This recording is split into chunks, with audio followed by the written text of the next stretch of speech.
কি সুন্দর একটা ড্রেস বানিয়ে দিয়েছে আমাদের মাসিকে। এই যে মাসি পরছে, ওয়াও! পরো দেখি মাসি,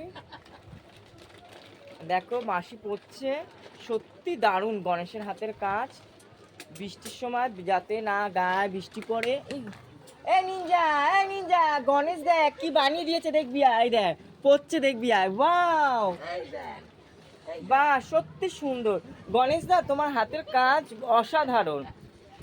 তোমরা যারা যারা বানাতে চাও গণেশদার কাছে আসবে। এই যে গণেশ, এই দেখো ড্রেস বানিয়ে দিচ্ছে, এখানে আসো। এইদিকে ঘুরবে তো, কোথায় পালাচ্ছ? এই দেখো কি সুন্দর ড্রেস বানিয়ে দিয়েছে, দেখতে পাচ্ছ। তোমাদের যদি এই ড্রেসটা ভালো লেগে থাকে অবশ্যই 95 পল্লীর সামনেই এই যে গণেশের দোকান, গণেশের দোকানে চলে আসবে। এই দেখো তোমার এই ড্রেসটা কেমন লাগলো বলো? আরে তোমার ড্রেসটা কেমন লেগেছে বলবে তো? ভালো লেগেছে? তা বৃষ্টি পড়ছে না, তুমি কি বাইতে এটা মাথায় দিয়েছো? বৃষ্টি পড়ছে না, কি বাইতে মাথায় দিয়েছো? হ্যাঁ বুড়ি চিদি, এদিকে তাকাবে তো। বৃষ্টি পড়ছে না কেন গায়ে দিয়েছো? লোককে দেখাচ্ছ?